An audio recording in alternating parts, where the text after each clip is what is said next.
saw Nelson Piquet win the 1983 World Championship on ESPN. And in 1984, the competition centered around the dominant McLaren team featuring Niki Lauda and Alain Prost, teammates dueling for the World Championship.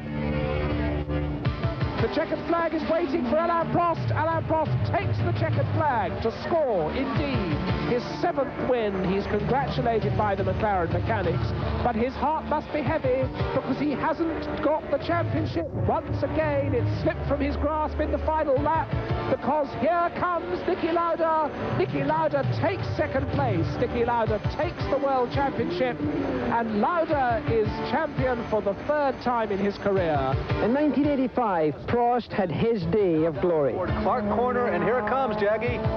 Through clearways, Alain Prost will raise his hand. The McLaren team will be ecstatic, and there they are there, the Marlboro McLaren team. In '86, 3 contenders entered the last race of the season to decide the World Championship. Mansell will trail now. And Mansell, Nigel Mansell is out of control. He's trying to hold on to that car. Nigel Mansell has had a rear tire explode on him. Tremendous ramifications on the championship. Are Mansell's hopes dashed? I think so, John. Best drivers on the circuit. Alain Prost, you're doing beautiful. It's the last corner. You're coming down the grid. The checkered flag. Alain Prost is the World Formula One champion of 1986.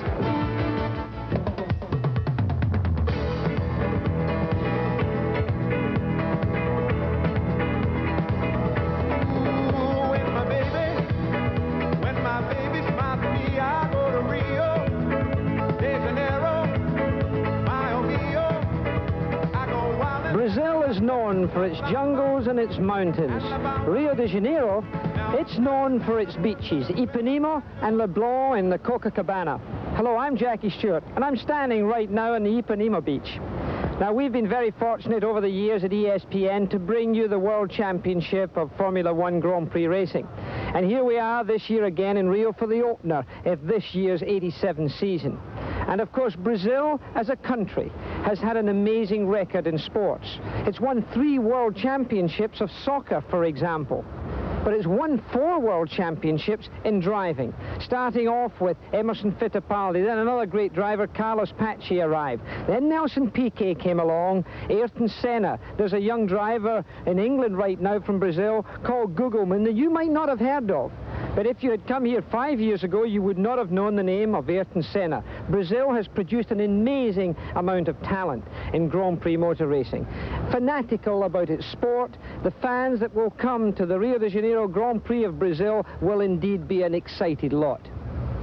We had an opportunity to speak to Nelson Piquet and Ayrton Senna about how the crowd and the Brazilian fans affected them. The people here being so after the Brazilians and on the grandstand going mad when you go down straight is a special feeling and a special motivation, and you always want to do a bit better, but at the end you can only do your best. If the car goes well, you'll be there. If the car doesn't go well, you cannot do anything else. You can only try your best. It's more difficult because here I have all the friends together, all the family and everything. It's more a little bit more aggravation for me. But of course, there's more pleasure winning Brazil. I've been very lucky. I won 3 Grand Prix already in Brazil. And of course, I will be trying very hard to win again here. This pre-race report is being brought to you by Ford and your local Ford dealer. Have you driven a Ford lately?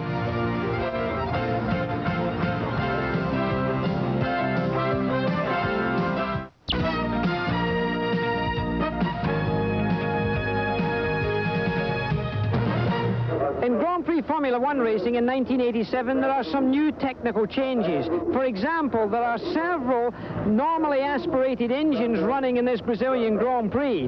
The turbocharger is very much still here, but this year it's got to run with a pop-off valve. There's had some troubles in qualifying and practice. To explain more about this pop-off valve, here's John Bisignano. The 1987 Grand Prix season brings two types of engines back to Formula One, normally aspirated and the turbochargers. Now, for safety reasons, they've tried to reduce the power of the turbochargers. They were getting up to well over 1,000 horsepower, and the way they've done this is the way that Indy cars have survived for years, for the first time in Formula One. A pop-off valve, actually made in California. What this does, it's connected to the plenum chamber. The plenum chamber is that part of the engine which will be fully forced to the maximum bar that the engine develops. Bar, that means how many atmospheres the turbocharger is developing. This pop-off valve is made to open at 4 bar. Now, no one really knows exactly what horsepower this is going to affect each individual engine. They're trying to get down from about 1,000 horsepower to 800, maybe 700 horsepower. But right now, for the first time in Formula One, we have a pop-off valve situation controlling all the turbocharged engines. We talked to Gabriel Cardinger, the man who's responsible for these valves, about how everything's working. The team managers take completely at random the number of the valves that they use for the weekend, and we check them before giving to the teams on Friday morning, Saturday morning, and before the race on Sunday. And each day we collect back the valves and we check them again. We have our own laboratory with all the equipment to assure to the teams that the valve is properly adjusted. Why has this rule come into effect in Formula One? What's the purpose of this? For two reasons. Safety. We want to limit the power because we passed the 1,000 horsepower last year, and we want to limit the power for a bigger safety and also for a reason of cost, obviously. Another difference about this 87 season is that this year there is only one tire company in the business. Here's John Bisignano for that story.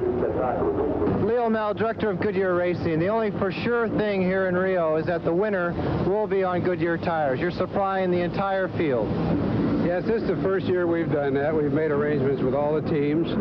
We brought one type of tire instead of the usual 3 or 4 types, and everybody seems to be getting along just fine.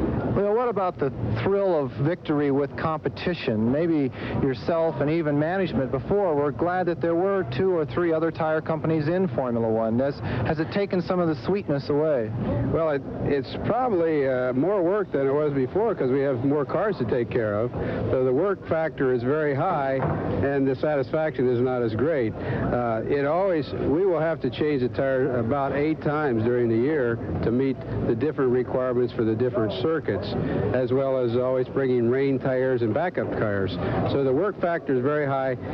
The teams seem to be very pleased with the results. As long as the teams are pleased, we're pleased, and we're learning something.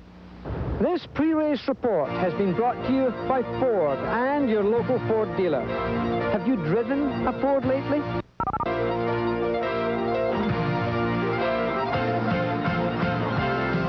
Rio de Janeiro. Behind me, the pits and the garage area for the Brazilian Grand Prix, and it's just before the beginning of that race that we speak to you. Hello, I'm Jackie Stewart. This is John Bisignano. Over the last 3 or 4 days here, temperatures in this area have been up to about 104 degrees Fahrenheit. Now, from a driver's point of view, I know it's very uncomfortable. It must play a part in the race, John. Exactly, Jackie. As you say, it's very uncomfortable, but with that type of outside temperature, the cockpit temperatures can actually reach 140 degrees. Now, a driver can lose up to 9 pounds over a 2-hour Grand Prix, so the heat relative to human resource is a great factor here in Brazil. Well, the human factor is one thing, but the mechanical factor is another. This year, qualifying and practice has shown that the Honda engine is still very powerful. Piquet and Mansell are fast. Also, Ayrton Senna's quick, and he's got a Honda engine this year. The Ferraris are looking good. A long drought for them. It would be nice if they could do well. The Ford engine is better than it's been in the last 12 months. It's looking good. It looks like a good season, John. I think it's going to be a fantastic season. Bernie Ecclestone at the end of last year said that this year was going to be a mixed season. Of course, when you have turbocharged cars up against normally aspirated cars, that's always going to be true. But up front, they're running as closely as ever. Well, thank you, John. Working with us here in this Brazilian Grand Prix is Jerry Garrett. He's in the pits. Let's go to him. Well, John and Jackie, the story down here in the pits today is going to be tire wear. And because all the tire wear, these pits are going to be a very busy place. All the non-turbo cars are going to stop at least once and maybe twice. The turbocharged cars are going to have to stop at least twice, maybe 3 times, depending on their tire wear. We asked the Goodyear tire engineers just how tough is this track on a tire. They said on a scale of 1 to 10, it's a 12. So on this staggered grid, fastest in qualifying, Nigel Mansell of Britain. Just almost alongside him is Nelson Piquet of Brazil, both of them driving Williams Honda cars. Third fastest is Ayrton Senna of Brazil with a Honda engine Camel Lotus. And then Theo Fabi with the Benetton Ford. A tremendous performance for him. He's fourth fastest. Alain Prost, the reigning world champion, is fifth. Terry Boots in another Benetton Ford. He's in sixth position. Gerhard Berger is the faster of the Ferrari drivers. He's in seventh position. Eighth fastest is Derek Warwick, the British driver driving the USF&G Arrows with the Megatron engine. That's the BMW-based engine. Ninth fastest is Michele Alboreto in the other Ferrari. A little disappointing for him. Stefan Johansson, his ex-teammate who has moved to McLaren with a tag engine, makes up the top 10. Then comes Riccardo Patrese, 11th. Nakajima, the Japanese driver with the Lotus, he's in 12th. Then De Cesaris, driving a Brabham this year, is 13th. Eddie Cheever with the other Arrows car is 14th. Nannini, 15th. Campos, a new driver in the Minardi team, he's in 16th position. Christian Danner, Jonathan Palmer, Martin Brundle with the West car, he's back in 19th position. Streff is 20th, Caffey 21st, Fabry, the young French driver, he's 22nd, and making up the field, Ivan Capelli, he's 23rd.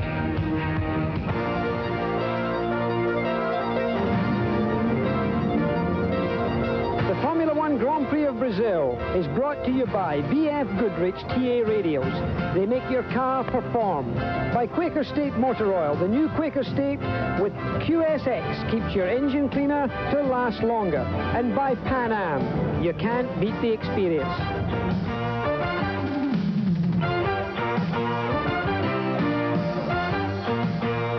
You're looking at the 30-second board. The cars are on the grid right now. They're going to do one pace lap. You're looking from where the starting light will be shown to the drivers. And we're, of course, warm as ever here in Brazil. The temperature is showing just 100 degrees right now. 100 degrees, not on the track or not inside the car, so it's very warm indeed. It's slightly misty, almost a slight layer of cloud, so if the sun were to come out, I think you would get a tremendous amount of heat coming in here. We've seen temperatures right up to 104, as we mentioned earlier there. So the cars go off on this warm-up lap. It's 61 laps in total, 60 racing laps. And now around this track, it's a track of 3.126 miles around. It's got 11 corners. 7 of them are left-handers and 4 of them right-hand bends. The present lap record stands to Nelson Piquet at 133.546, but in practice, in qualifying, Nigel Mansell went round in 126.28 miles an hour. That gives you some indication of what's involved. Most of the cars are using 6-speed gearboxes as they go around this racetrack. The slowest corner on the track is the one coming onto the main front straightaway. It's a 60-mile-an-hour corner. They get up to 187 miles an hour at the end of the straight, so that's quite a fast rate of knots to be traveling. It's a 4th gear corner at the end of the straight, and that's a tricky one to maneuver. A very twisty racetrack, very smooth, quite hard on tires, an enormous amount of track wear here for tires. In fact, Goodyear have got extra tires over for that purpose. Jerry Garrett's down the pits right now. Jerry, what do you have for us as the cars just went out onto the track? Well, Jackie, all week here, the Williams cars have really had it their own way, but in the warm-up this morning, that changed. On full tanks, these cars aren't as good as they were. Prost and Alboreto. Alboreto went from 9th on the grid of the top 2 cars going into this race, and they've been changing things on the Williams cars right up to the start of this race, hoping that they can change things like the brake balance and the settings and so forth on the suspension. The other car that's done very well in early morning qualifying was, just as Jerry said, is Alboreto's Ferrari. It was not quite as good as he expected it to be here. They are competitive, but they've done well in the warm-up this morning. John, it looks like the Ferrari may be competitive this year.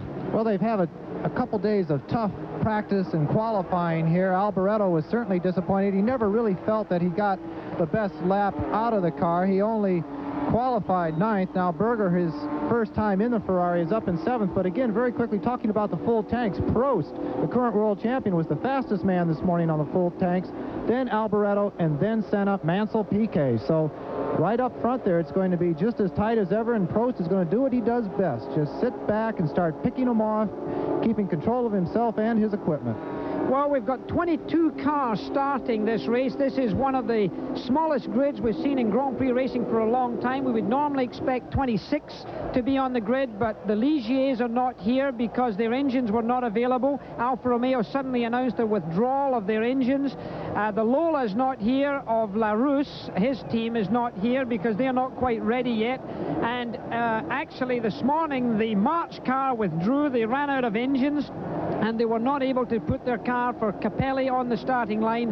It had been the last qualifier. Just to run through the grid one more time, Nigel Mansell's on the pole. Next to him is Nelson Piquet, and then Ayrton Senna, the two Brazilians. As you look here, we've got a picture from Nakajima's Camel Lotus with the Honda engine. We've got a camera in that car as the cars come down to a stop now. The Mercedes at the back of the grid is with Professor Watkins. The medical people will follow them round in the first lap. The red light is on anytime now, and the green light has gone very, very quickly. And the two Williams go away with Senna passing. Oh, Piquet looked like he got a very good start, and in fact Mansell dropped very bad. So Piquet leads the field, Senna, both Brazilians up there. Fabi is third, and the other Benetton is fourth.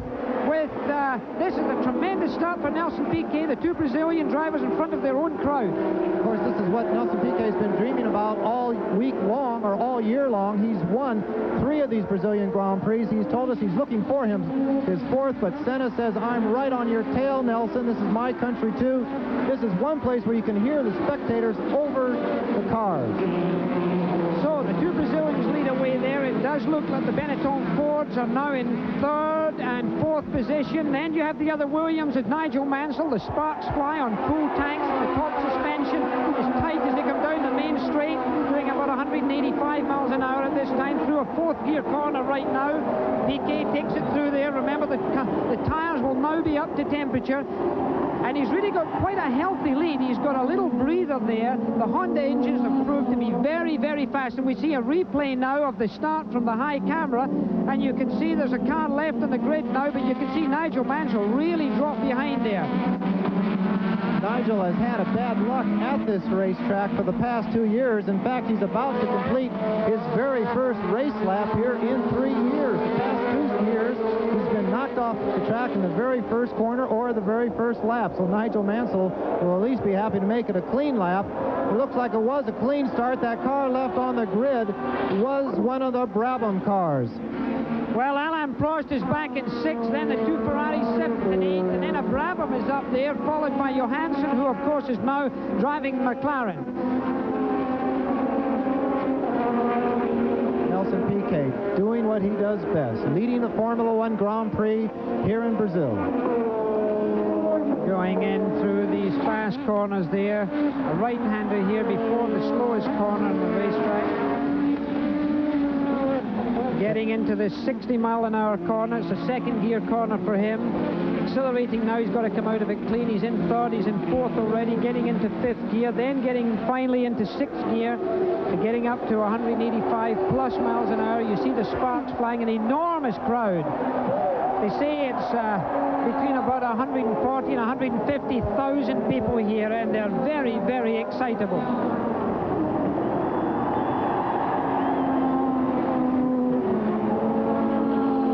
Nelson Piquet, very smooth. He really has to demonstrate now his skill and talent. I think he fell off the pace last year quite a bit. Alain Prost took the position in my mind halfway through last season as being really the best driver in the world. Until that time, it was my opinion that it was Nelson Piquet who held that spot. But I think he's out to do it this year again. He's got weight, he's thinner than he normally is. In fact, I've never seen the man look better as far as his condition's concerned.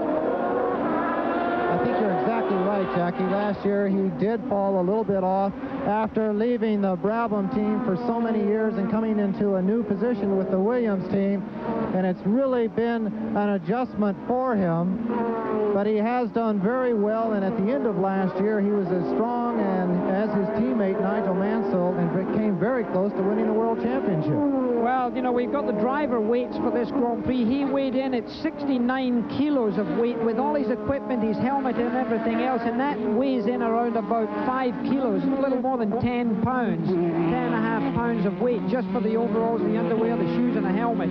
So if you take that off the 69 kilos, you'll recognize the man's down to weight. That's about 155 pounds, 69 kilos, and he does look very, very trim. In this heat, it's fantastic that the drivers can actually control the body loss of fluids is fantastic. They have lost up to 9 pounds here in each individual race, but when they are this fit and he's used to this type of heat, that is a bit of an advantage.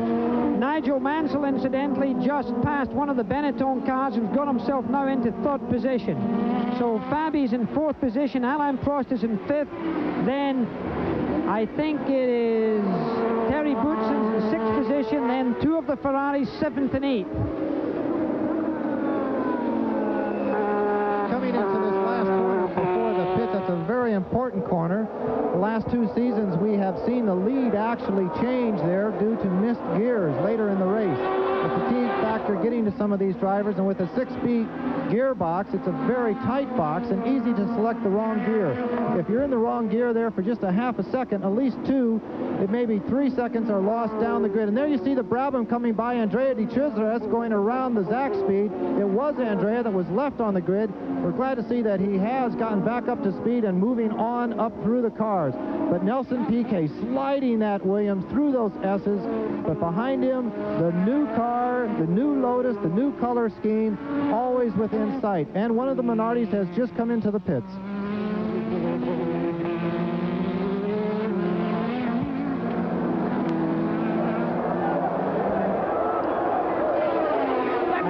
Piquet heads himself down the front straight. He goes past our commentary position, then Senna, then Mansell's caught up. Mansell's caught up very well. Then Fabi, then Alain Prost comes by. Then we have Terry Boutsen. We have Berger, then Alboreto, then Patrese and the Brabham, Johansson, and then Derek Warwick. We're at the Brazilian Grand Prix in Rio de Janeiro. The weather is hot, and we'll be right back after this.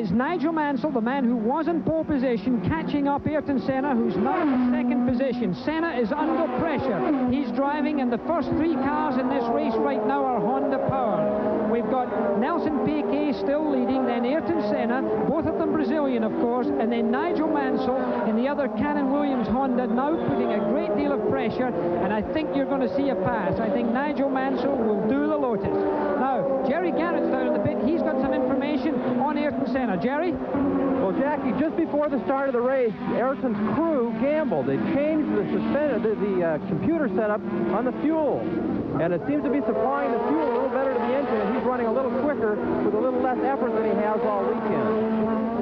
Well, that's good news for him, but I fear that he's going to be passed in a short while. The pressure up front is very hard, although Fabi in the Benetton Ford, and the Ford is running extremely well. I suppose surprisingly well away, because it didn't have a good season last year, and it's certainly become very competitive this year. Ayrton Senna, well, of course, that new sponsorship, Camel are in there with Lotus this year, and of course the big change for them is they've got the Honda engine instead of the Renault, and they've got an active suspension system. And there you see the order, the first 6. Piquet and Senna, Mansell, then Fabi, then Alain Prost. You've got to look out for Alain Prost. Now in 5th position. In 6th, Terry Boutsen, then Berger, then Alboreto, then Patrese, and then Stefan Johansson, and the 2nd Marlboro McLaren. Well, we will only know if that change in the computer fuel system is the right one towards the end of the race. And I must say that Senna is not the easiest person on fuel. Historically, he has run the engine as hard as it can go and has been left fuelless several times in Grand Prix during the past several years. But right now, Nigel Mansell is just stalking him. He's just staying within the same distance, trying to conserve his car, not letting Senna or his teammate, Piquet, great rivalry between those two, get away. Nigel Mansell just hanging in there. He has certainly set himself up for a pass while we were away at break, but right now, Jackie, I think he's just sort of stalking him. Well, I think he's going to have to be a little calculated in this. While that was all going on, incidentally, Johansson has passed Patrese into 9th position, so that's happening. And there you see him pass the start-finishing line in front of the pits where they're getting their information. And here you see another pass taking place on the main straightaway. That's, in fact, the pass of Johansson getting past there. He passed Patrese. That was a replay. Back to Senna, of course, these Brazilian cameramen looking very much for the local heroes. And they are heroes down here. Everyone cheering. The whole main grandstand here seats over 100,000 people. And of course, when Piquet and Senna rolled up to the grid, the sound was fantastic. The Brazilians look at these people next as gods more than heroes. And right now, they are doing exactly what this huge crowd came here to see. This racetrack, very hard on tires, as we said earlier. We would expect at least 2 pit stops for tires, and we would expect that first pit stop to take place around about 17 or 18 laps into the race. You'll see the cars coming in and getting 4 tires fitted and going back out. It's a slow pit entry, so the good pit stop is very important here. You can lose a great deal of time coming into the pits. Also, the teams, this will be their first pit stops of the year. They've been practicing for the past 2 days, and get down to a good 7, 8, 9 seconds is actually quite respectable. But it always happens here in Rio as the first venue. Those pit stops can be a little bit rushed, a little bit sorted, and somebody is actually coming in the pits. It is one of the Williams, and it is the leading car. Nelson Piquet has come into the pits, and he's actually moving very slowly. Garrett, take it away. Well, right now we're down here looking to see what they're doing, and they want to change the tires. They've had the tires out here for a couple of laps. The tire wear, we mentioned at the beginning, is critical on these Williams cars on full tanks. They're not getting good balance. The fronts are wearing out like gummy racers. Well, Jerry, that's fine. I think there must be a problem because they've only completed 7 laps. So that is certainly not what would normally be expected. Now you will have to see those Williams cars, at least Piquet's car, stopping 3 times. It'll have to stop another 2 times for tires because of that distance. So now another Brazilian takes the lead. Ayrton Senna is in the lead, closely followed by Nigel Mansell, the man who lost the World Championship last year in that final round in Australia. Ayrton Senna went into that race competitive, and Alain Prost is now attempting to pass and has got through into 3rd place. He has passed Theo Fabi and the Benetton Ford. So now Alain Prost, the reigning world champion, the man a lot of people chose at this race to win it, has now got himself into 3rd position. Mansell is now increasing the pressure on Senna because, of course, he clearly knows his teammate is out because they're in radio contact with their pit in the box area and the pit area. So Mansell will know what's happening to Piquet. You saw them clearing out the radiators as well to keep all the grass and the papers because this enormous crowd have littered the track. So we've still got a Brazilian leading. Ayrton Senna is leading Nigel Mansell with Alain Prost in 3rd position. We'll be right back after this.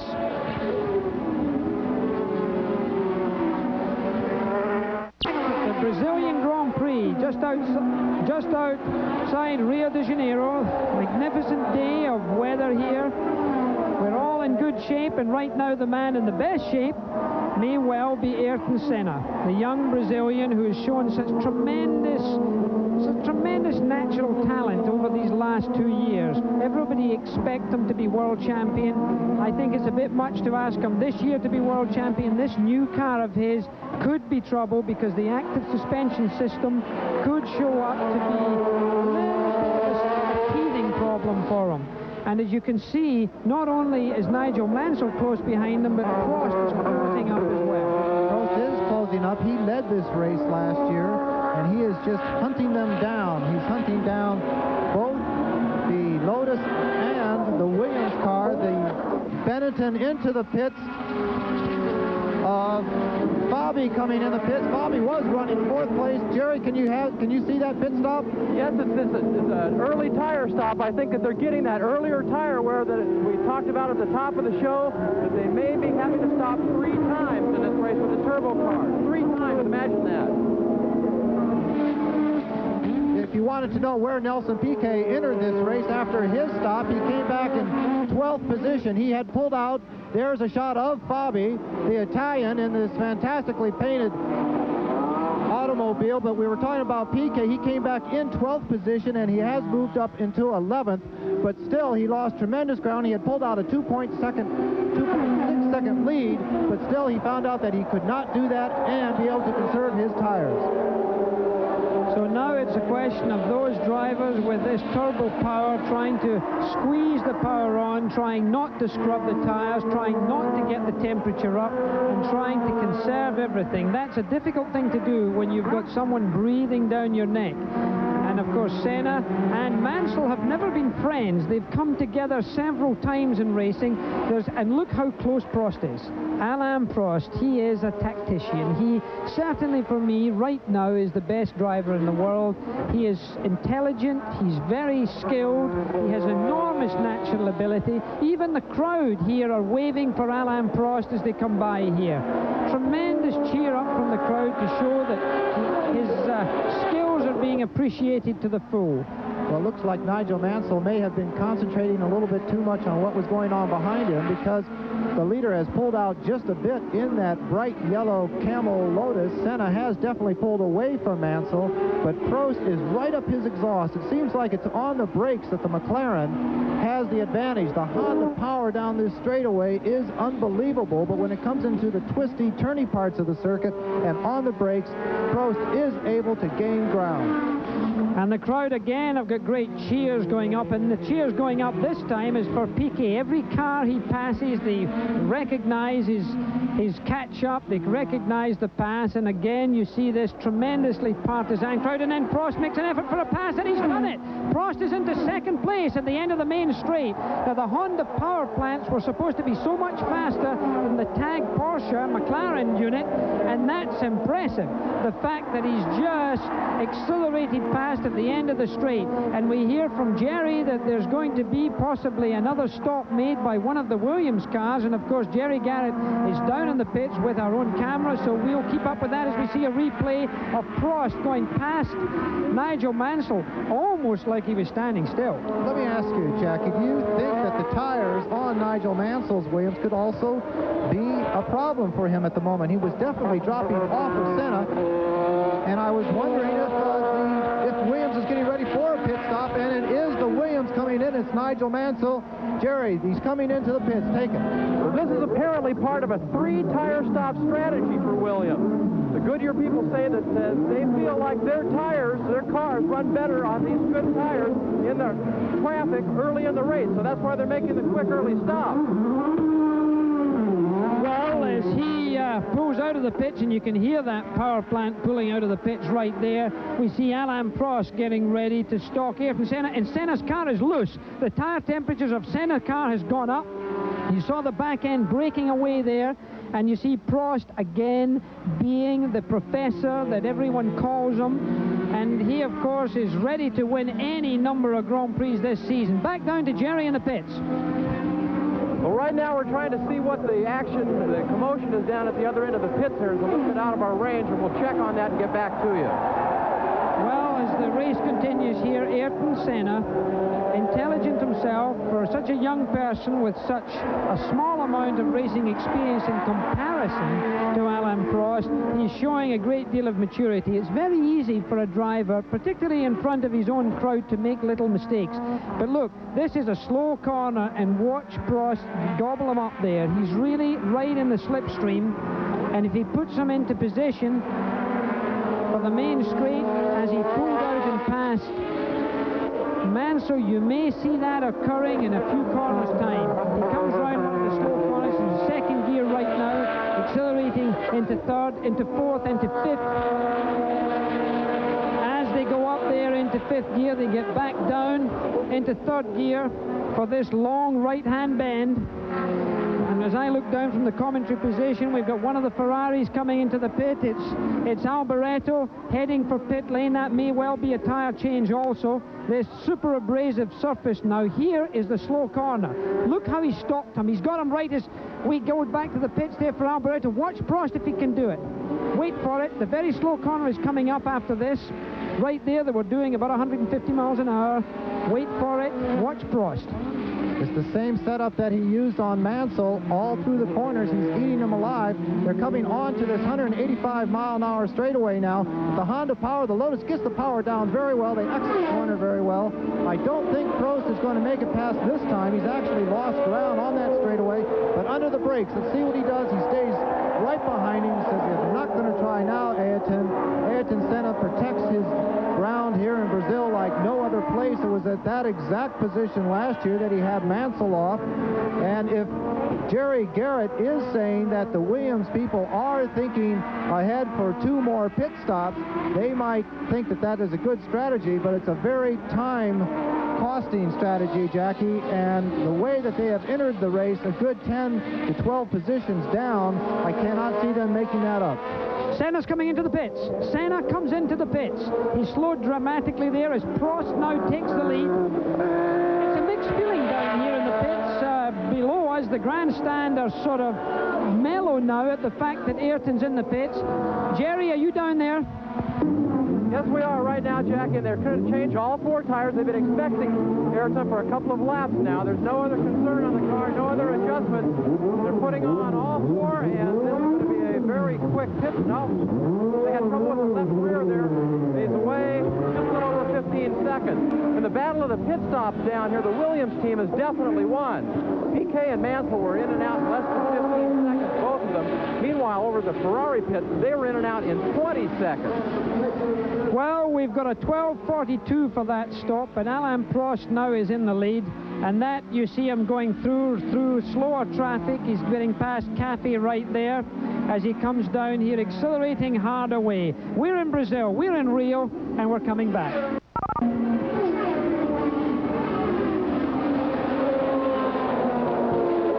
This is the leader of the race. Alain Prost is leading. Terry Boutsen in the Benetton Ford is second. Berger in the Ferrari is third. Nelson Piquet is up to fourth. Johansson is fifth, and Mansell is sixth. That's what they were showing is right there. Alain Prost, the reigning world champion, holding his tires together extremely well. And you can see a Williams getting through the traffic there, passing one of the Ferraris of Alboreto. Alboreto's car is very unstable as he went through the big long corner at the end below our commentary position.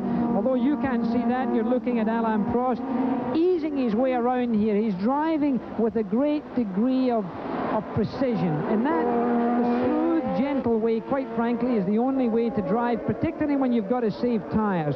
And Prost knows, of course, that all those other cars have been in for tires. They've already completed 15 laps, and Goodyear told me beforehand, Lee Gogg said, the good ones will wait till lap 17 or 18, and if they can do more, they're going to be in great shape.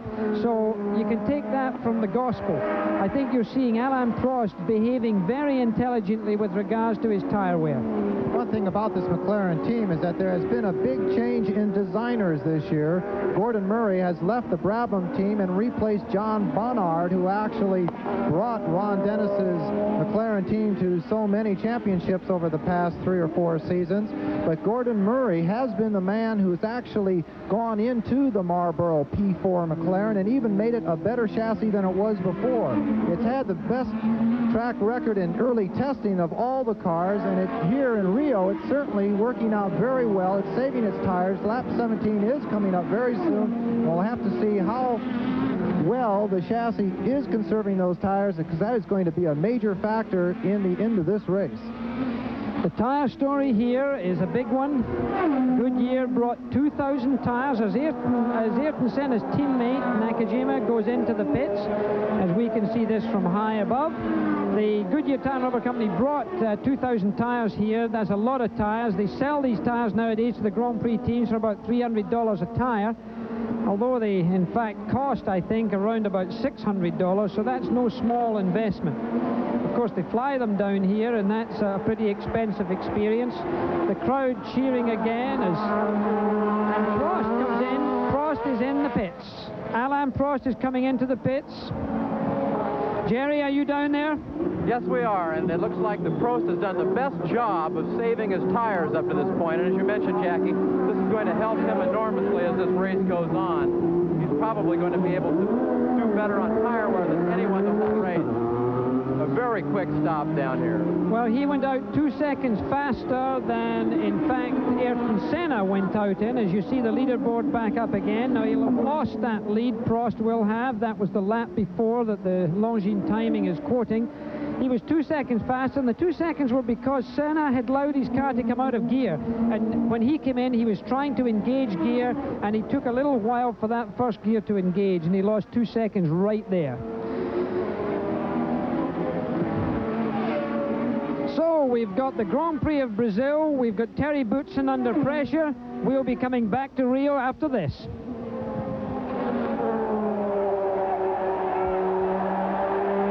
Holiday Corner, or the North Corner, here in Rio. And it's one of the most important corners on the entire circuit. The reason is because it leads down this very long straightaway, almost 7/10 of a mile. Now, getting into the corner, the driver has to get his braking right and select the proper gear, and then hit the apex just perfectly, down there where those red and white stripes are. Now, right in this area, he has to move his concentration to putting as much power down on the road as possible, what they call exiting the corner, because that will determine the velocity of his speed all the way down the straightaway, up to 180 miles an hour. Now, coming up this little slope here, he's actually going beyond the adhesion of the tires and the chassis. He'd actually end up out there in the grass if it wasn't for this little curb. But they go up against the curb, collect themselves up, put as much power back down on the circuit as possible, and down the straightaway. So when you see drivers blowing one another off down the long straightaway here in Rio, it's not always due just to horsepower. It can be due to how well they exit the North Corner.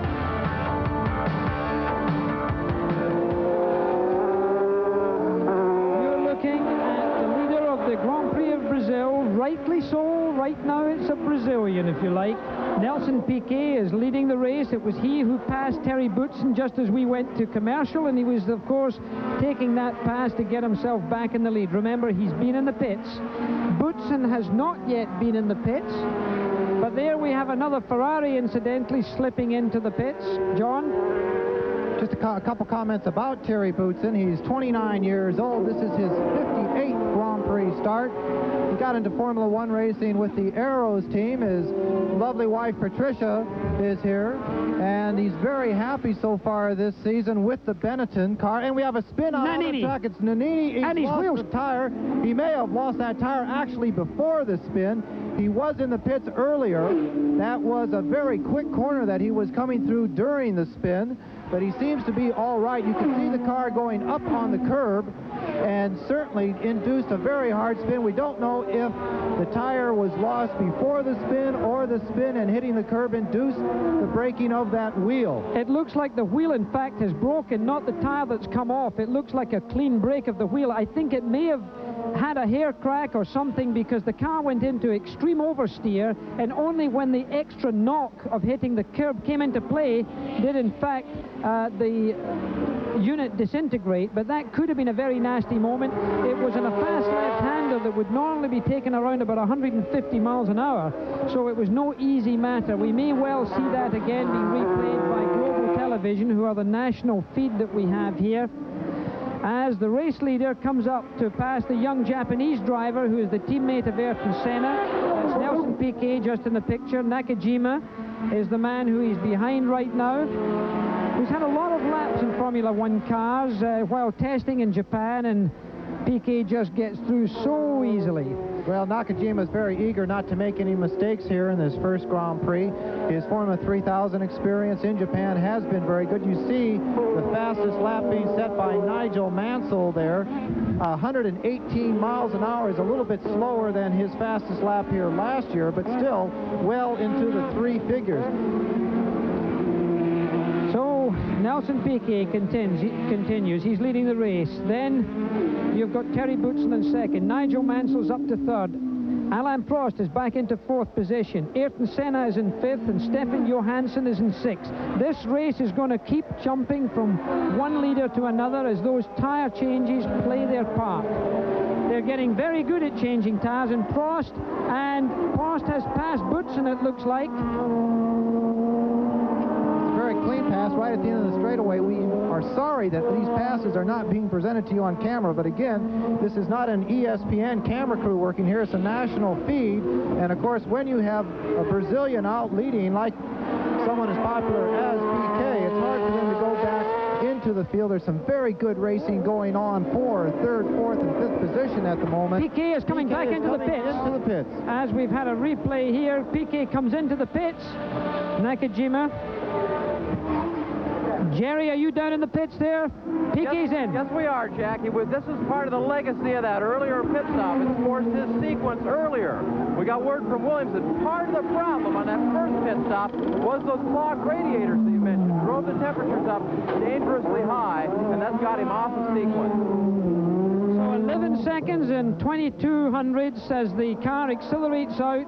Piquet and the Williams team have always been good in their pit stops, well-manufactured pit stops. And there you see Nigel Mansell, and Nigel Mansell now is probably in the lead. He's just ahead of Alain Prost, so you can see what a jigsaw puzzle this is going to be to follow as a Grand Prix. It's, of course, a long race, and if we're going to see those sort of passes all the time, it truly is going to be exciting close to the end of the race. So Nigel Mansell is leading the Grand Prix of Brazil, and Alain Prost is putting him under a lot of pressure, and he's passed. Alain Prost gets passed in exactly the same position as he passed him previously. Remember, it was at the end of the straight. Nigel Mansell is now tucking in behind Prost. I say Alain Prost has been doing so well here, and here the pass comes up in slow motion. He just gets him towards the end of the straight. Nigel's put in a position where he's snookered. In other words, he cannot retaliate. There's nowhere for him to go but to let Alain Prost through. Beautifully done and executed.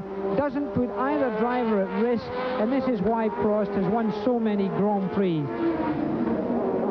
So Alain Prost again takes the lead down here in Rio de Janeiro under very hot skies. We are coming back to you after this message.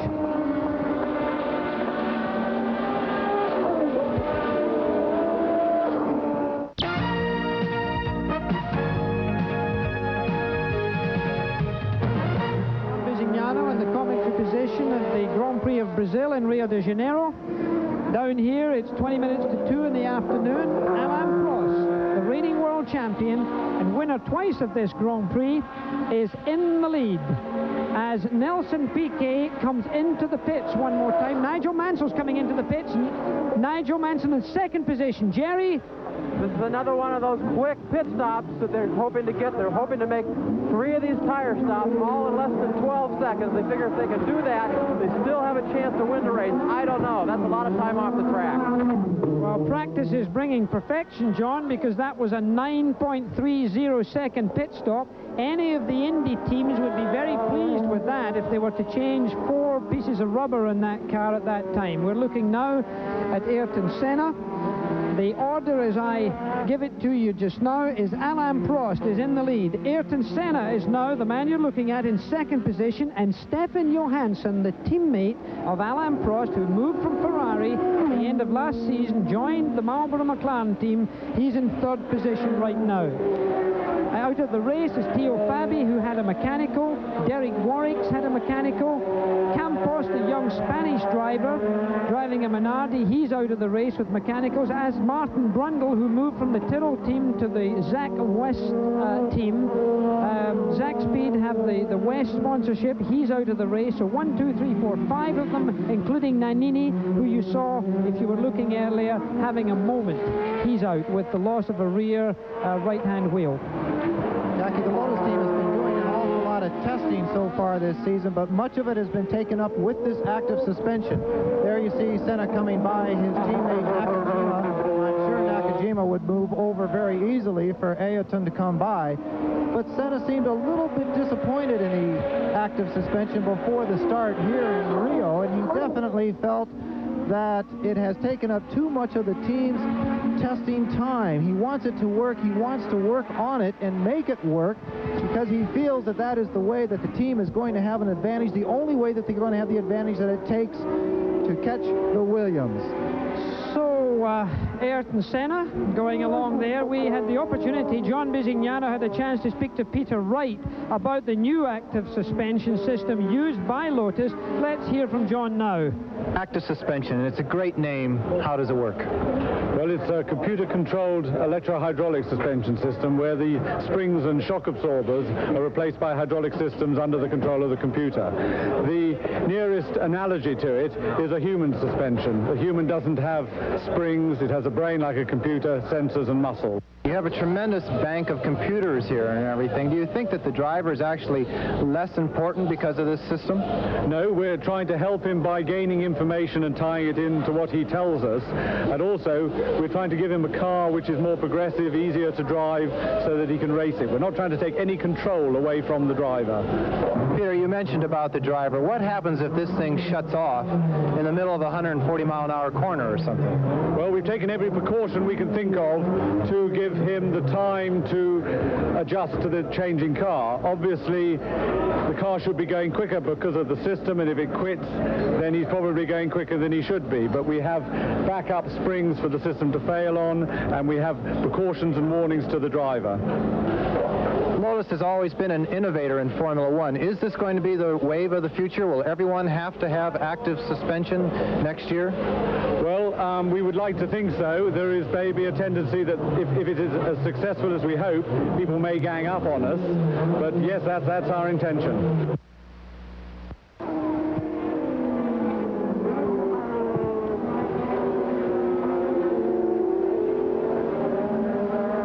The battle you're looking at is really with the second and third cars in your picture. That's Stefan Johansson and the man immediately behind him, Nelson Piquet. This is for third position, this battle.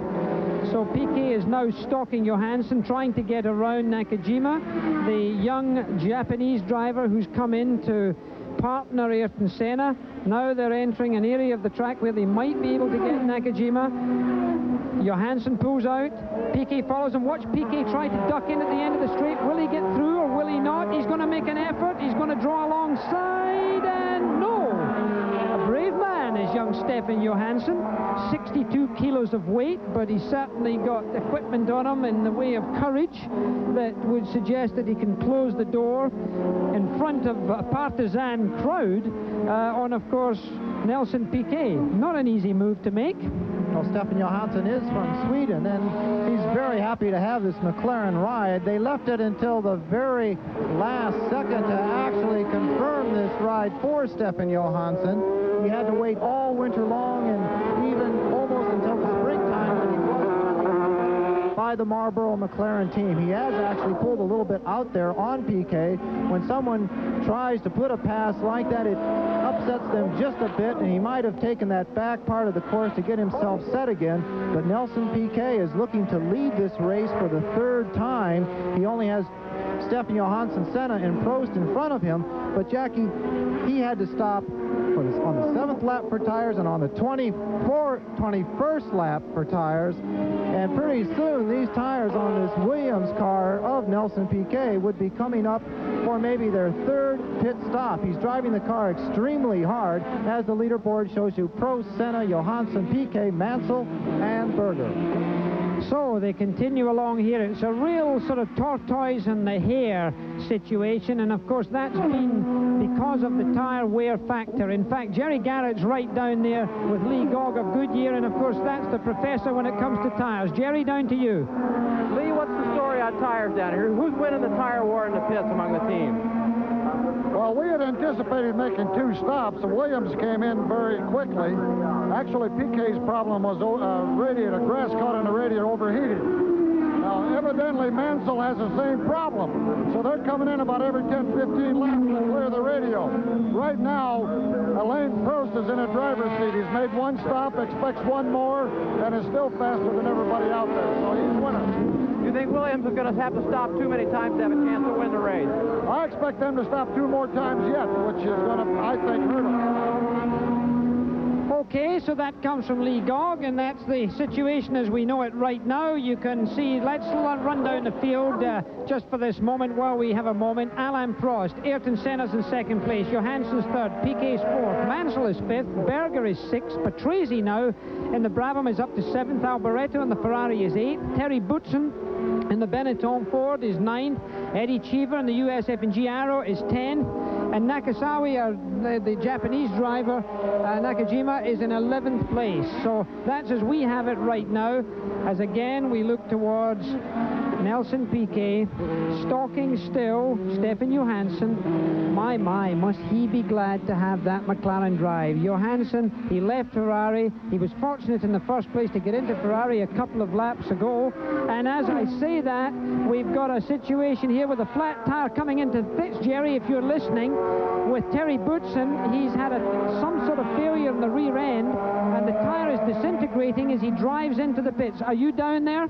We're down here right next to the Ferrari pits, across from the Senna pits at the moment. We're trying to check and see. There doesn't seem to be any suspension damage on that car, but maybe they'll be able to get that back out without too much more problem. Well, it may be difficult to get it off, Jerry. Is the wheel coming off okay?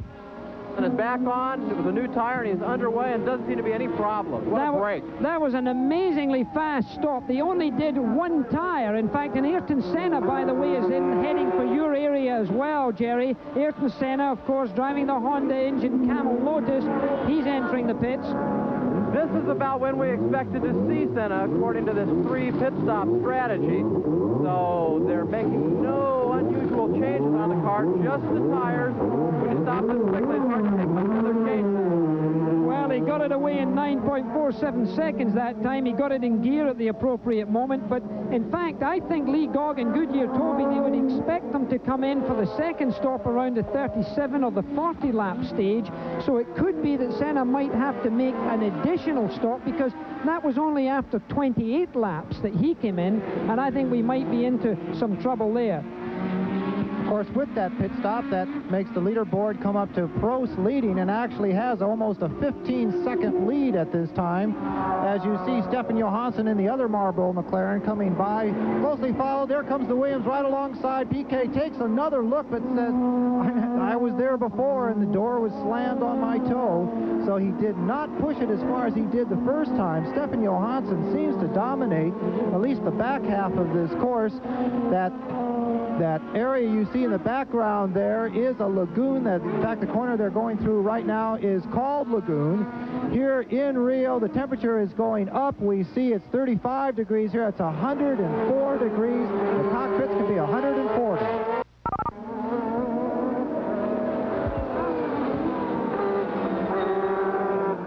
We're back in Rio de Janeiro again as Nelson Piquet is trying to hound Stefan Johansson. Johansson now is leading this Grand Prix. Stefan Johansson hasn't had the privilege of leading too many races. He nearly won Imola last year. He was leading that one with only 1 lap to go, but was to lose it because of running out of fuel. Now it's a question to see if he can keep his end up for the McLaren team, while his teammate Alain Prost has been in for his tire stop. So I think we're going to see some good things from Stefan Johansson in this McLaren team this year. The team is very well set up. They did not win the Constructors' World Championship last year. That went to Piquet, and you see Piquet's car was moving around a lot on the road there. Look at him. He's losing grip and adhesion, whereas the McLaren just seems to be a lot more sure-footed. It may be interesting to see this, because we'll just keep an eye on them and see if Piquet is having to work that little bit harder. Stefan Johansson is 30 years old, from Sweden. You saw there just the Brabham tweaking again, the Williams tweaking just a bit coming out of that corner. Again, what Jackie was pointing out is it looks like another set of tires having a bit of a problem there on the Williams car. He did not even take a look at the end of the straightaway. As you see the leaderboard, it's Prost, Johansson, the Swede, Piquet from Brazil, Mansell from Great Britain, Senna from Brazil. But Stefan Johansson, of course, he lives in Monte Carlo. He has a very nice, lovely American girlfriend who we all enjoy here on the circuit. She's certainly a very cheerful person, and it's nice to have some American ladies within the Formula One group. Stefan Johansson met Charlotte at a Grand Prix of Belgium 2 years ago, And Stefan Johansson has always been considered the number 2 driver in the best teams that he enters, and he's fighting to get to the number 1 position. In Ferrari, he scored twice as many points as his teammate last year. The Conduttore Ferrari still, out he went. And the Conduttore says, go, you leave. And in came Berger. So Stefan Johansson had that difficult winter that we talked about, waiting until February to actually be confirmed within. Certainly one of the best teams in Formula One, McLaren. Oh yes, one of the best too. I think the 2 teams to go for, if I were a driver right now, would be Williams and McLaren, not necessarily in that order. Let me just run down the leaderboard here as we have it unofficially up here. We've got Prost driving for McLaren, and Johansson, of course, is at the present time. Now, Prost has now taken the lead. So therefore Prost is leading this race, and in second position we've got Stefan Johansson. Stefan Johansson is second, then Nelson Piquet is third, Nigel Mansell is up to fourth again, Ayrton Senna is fifth, Berger sixth, then Patrese driving the Brabham is seventh, in eighth is Alboreto, then ninth is Eddie Cheever, the young American, who was brought up in Phoenix, or born in Phoenix originally. Then Terry Boutsen's in 10th position, and Nakajima is in 11th position. Alboreto has come into the pits for another set of tires, but it's Alain Prost who's absolutely dominating this race. He has almost a 14-second lead. He is out of sight of his teammate, as you see here, Stefan Johansson. He's looking in his mirrors at Piquet, but at the moment, Piquet cannot even challenge him, and he's actually losing ground. Piquet has to be looking at those tires and saying, oh, Lord, not another pit stop. That's going to cost him a good 45 or 50 seconds on the track. And he's definitely dropping back from Johansson. We've now passed the halfway stage in this Grand Prix of Brazil. Just an interesting point with regards to engines. This team that you're looking at right now, the McLaren team sponsored by Marlboro, brought 12 engines for this race for those 2 drivers. To give you some indication of the numbers involved here, Williams brought 12 Honda engines, Lotus brought 10 Honda engines, Ferrari brought 9 for themselves, Brabham have got 11 BMW engines, Ford brought 9 along, Tyrrell have 7, Chariot, the small team, very small team, what Campos was driving for, or rather the other young driver was driving for, it had only 2 engines. They came here with only 2 engines. Can you believe that?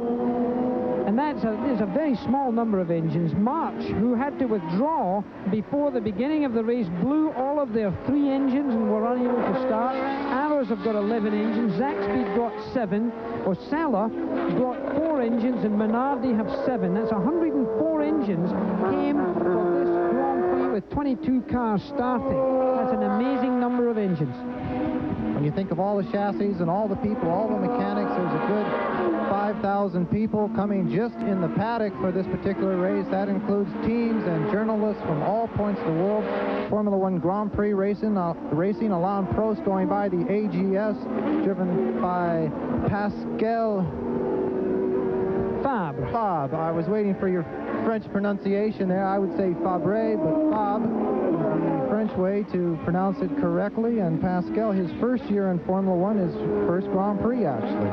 And that's the car you're looking at right now. It looks rather old-fashioned to me. It looks like one of the old Formula 5000 cars, which is slightly out of date. The car in the center of our picture is certainly not old-fashioned. That's right up to the state of the art.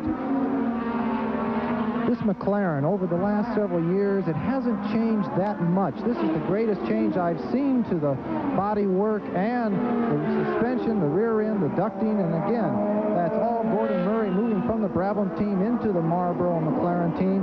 John Barnard has engineered that team for the past several years with Ron Dennis, coming from the P4 team, the Formula 2 team that Ron Dennis headed up before he took over the McLaren Marlboro team. But certainly Gordon Murray has had a bit of a influence on the way this car looks. Gordon Murray was the gentleman who designed a very, very low Brabham last year. And you can see that the side pods of this McLaren are definitely lower. And now the Brabham, Jackie, is one of the tallest cars on the circuit. So they've gone from the ultra low to maybe a bit high. Yes, but they are doing reasonably well. Patrese is reasonably well placed. He's in 7th position, 8th position right now, which is not all bad. And that's better than they've been doing for a long time. Piquet does not seem to be able to do anything about Johansson at all. So we're at Brazil. We have Alain Prost, the reigning world world champion trying to win yet another Grand Prix. The weather is warm, slightly overcast, and we'll be back.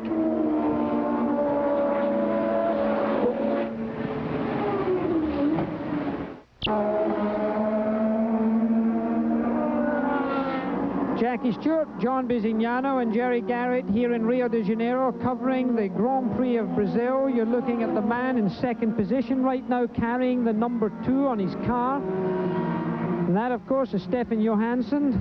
Boy child, they call him, or child boy, depending on where you come from. He's a sort of mischievous-looking little fella. Weighs 62 kilos, is almost Skelf-like, but is fit as a fiddle as he comes into the pits. He's coming into the pits right now. So our second place car is coming into the pits as Nelson Piquet takes second place. Jerry, are you down there? Yes, I am, Jack, and it looks like just a routine stop here as usual. The McLaren team looks very calm, very self-assured at this point. These guys seem to have everything going their way.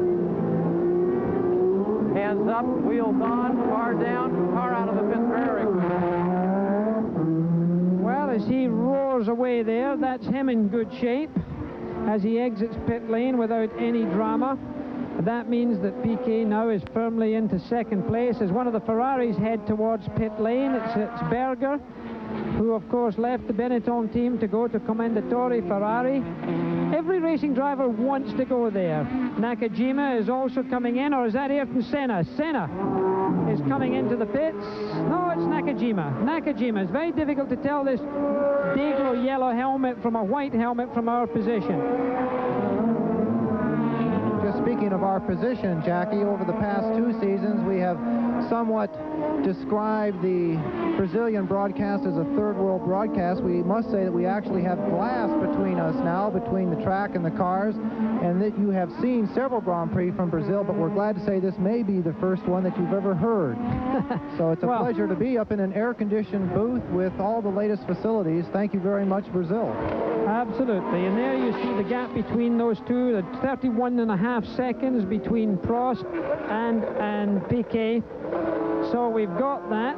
As Piquet we have almost a situation going round that final tight corner where he almost comes in to contact with a slow-moving car. That could have been an expensive little kiss of wheels for Piquet in front of the main grandstand here. So Nelson Piquet trying to keep that car cool, trying to keep those tires cool, trying to coax himself all the way along. Nelson Piquet, if he could win this race, this would be a major issue for him. And there you see this pass. He gets underneath that driver. As he comes in, the other driver loses the rear end slightly and almost collides with them, so Piquet must have had a little breath of relief. He must have looked in that rear view mirror and I'm sure scowled, and in fact he did it in front of his own pit crew. In that replay, Jackie, you actually saw Pascal Fabre wave the Williams car to the inside, but as he took his hand off the steering wheel, the back end came around and surprised both him and Piquet. Right now, the leaderboard shows Alain Prost with almost a 27-second lead over second place Nelson Piquet, Johansson, Mansell, and we have coming into the pits, we see the leader coming into the pits right now. Jerry, I think you should be right across from that position. Alain Prost down here making another one of his routine pit stops. All four tires going off. The next four going on. Crew's hands are up, the car's down, and he's away. Looking at my watch, I'd say that's probably less than 12 seconds. Well, it was 10.56 seconds, and it was a real fast, full-service stop he had there. He had his windshield wiped, he had his oil checked almost. It looked like they just missed out the battery because they wiped down the mirrors and did everything else. Very impressive pit stop by the ever-efficient team. So that was an impressive one for them. You saw the smoke coming up from the brakes of that McLaren as he came into the pits. This particular circuit is not so tough on brakes, although it's very hot outside and they do brake hard into several corners. The straightaways are long enough to where the air ducts can fill themselves full of air at very high speeds, 140, 160, 185 miles an hour on the longest straightaway here. It allows the brakes to cool down, but still, just in that second that he stopped, you could see this red-hot disc blowing in the pits and the smoke coming up from them. Okay, So there you see Alain Prost back again in the lead. This is almost like a NASCAR stock car race. There's so many lead changes. He says he's the current leader in the graphic that Global Television have put up for us, and that's important because we've had more lead changes in this Grand Prix, and I haven't counted them, than any Grand Prix I think that I can remember. It's just constant change. It's very difficult for us, even up here with the lap chart, to keep pace with it. Well, a lot of them have come because of pit stops, but they have also come because of just hard driving at the very beginning of this particular race. Their drivers were coming back and forth, changing, under-braking in the corners everywhere they could. But the pit stops have been the big story so far here in the heat of Rio. We are, of course, at Rio de Janeiro for the Grand Prix of Brazil. Jackie Stewart and John Bisignano will be back.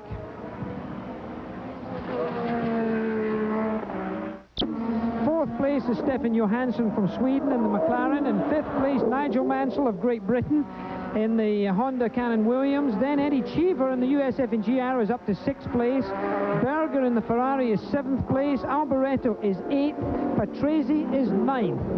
That is, we look at Alain Prost getting through the field here, again having to drive with this intelligence. Alain Prost, Mr. Cool when it comes to this, very well adjusted driver. He's got 25 Grand Prix victories under his belt right now.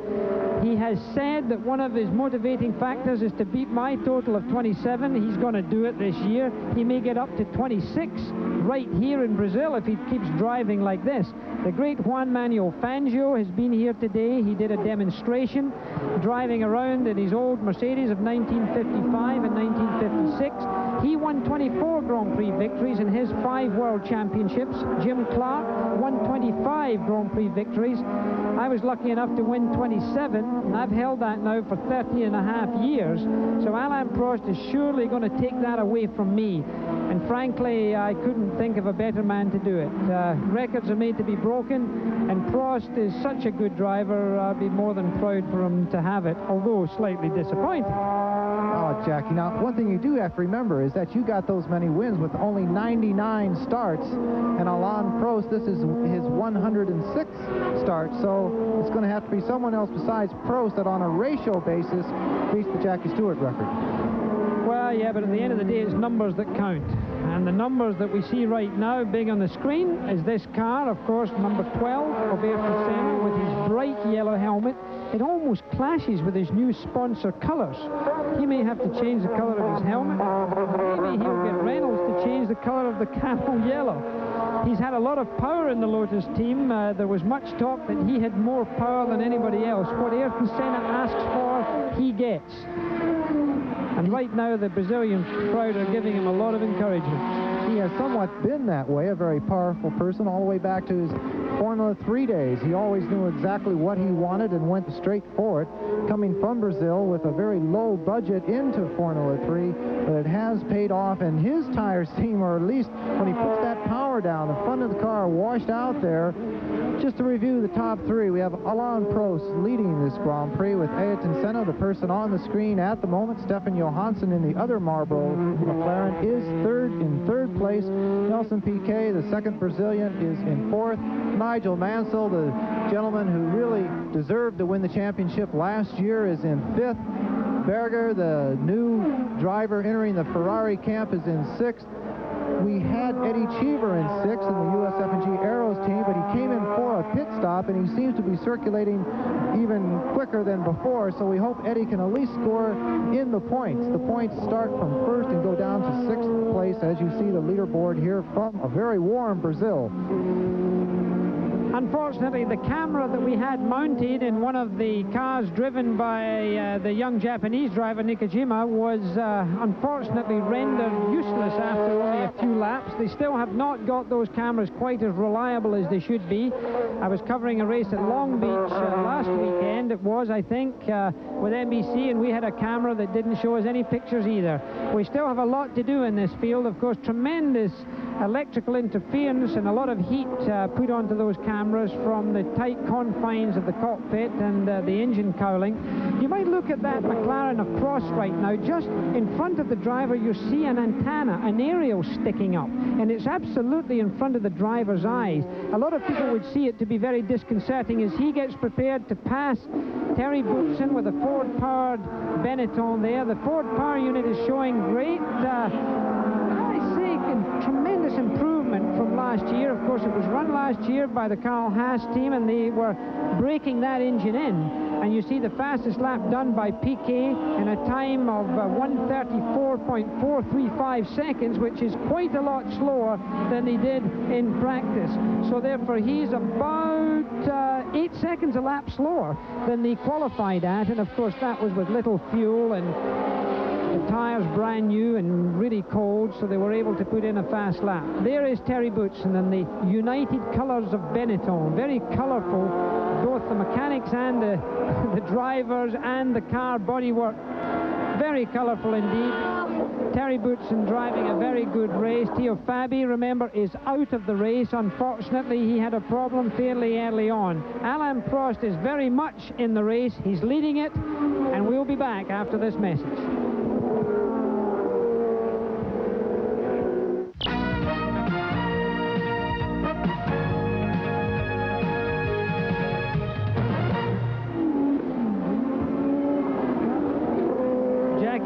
Back at the Brazilian Grand Prix. Of course, you're watching ESPN, and all of you who do clearly watch Speedweek. ESPN's message to you about racing every Thursday at 7:30 Eastern and 4:30 p.m. Pacific time.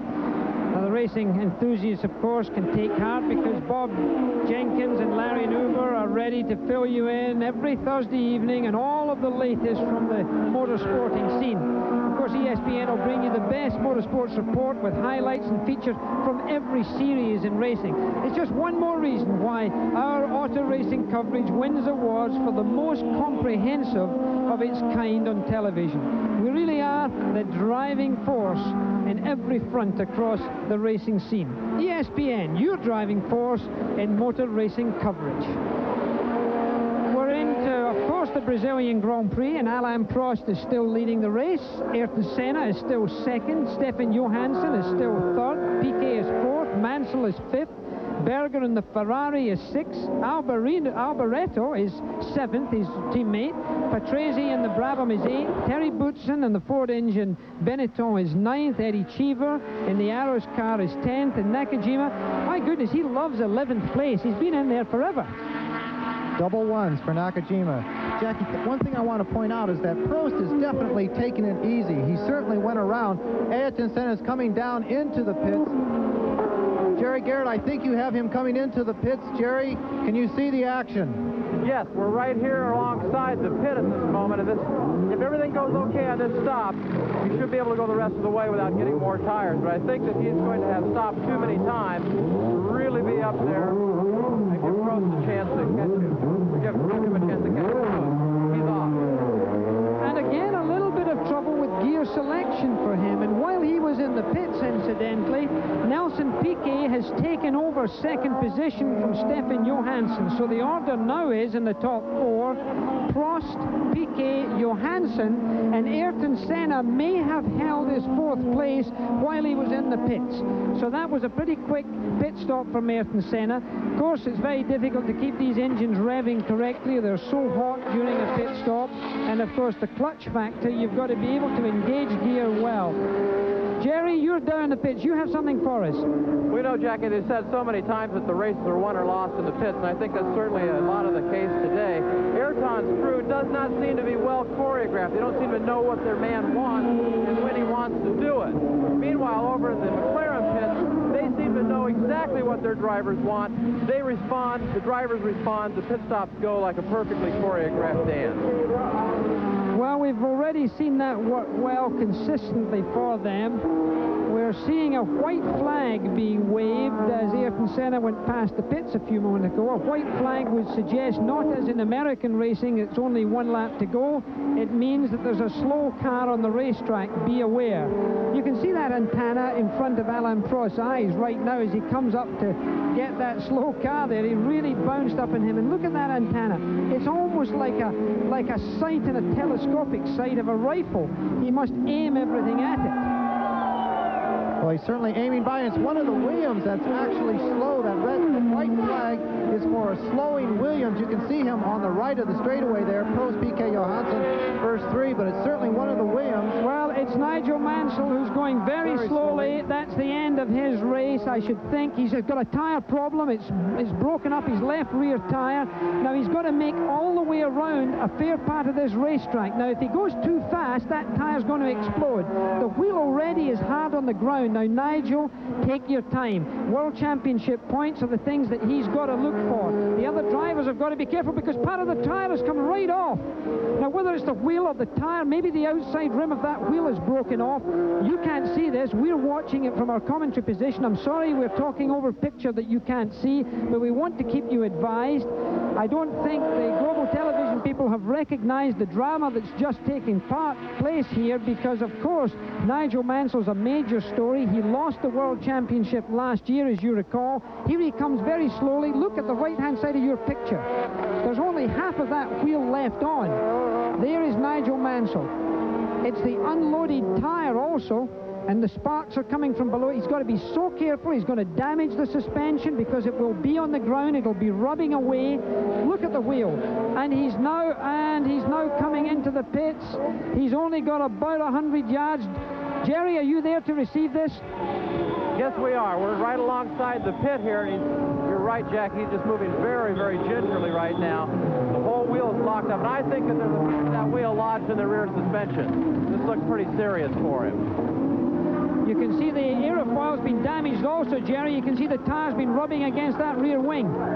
Now, the crew's checking very carefully under there. They got the wheel off and back on very quickly. They're going to send him back up. There doesn't seem to be any real structural damage. The bent sheet metal around there is all. The under tray was bent around it. Well, that was 12.33 seconds. Now, Nigel will be a very nervous young man because he's got to go out there now and he's got to have confidence that they've looked at the rear end and they have passed judgment that that car is capable to rejoin the race. He's got to feel comfortable with that because if something goes wrong now, it will be cause of damage that will have been done to that wheel and rear suspension unit by perhaps going against the road surface. So for Nigel Mansell, this is a nervous 2 or 3 laps that he's got to settle this car back in with. Actually, Jackie, I was a bit surprised that they did not take a little bit more time in the pits. As you saw on TV, that definitely that left rear suspension had to be dragging from time to time. Certainly the right front tire was all the way off the ground. Nigel Mansell will be trying to feel it coming in and out of the corners to see if there's any extra play back there. But I was surprised that Ron Dennis of the Marlboro McLaren team did not hold him in the pits and check it very thoroughly. Nigel, of course, would want to get out as quickly as... I'm sorry that the Williams team would not check it a little bit more carefully and make sure that Nigel Mansell and his enthusiasm did not get back out on the track before he should have. Alain Prost still holds the lead at the end of the straight here as he goes down into this first big left-hand corner at the end of the straight in 4th gear. As he goes through there, he's still in the lead of the Grand Prix of Brazil. We'll be back.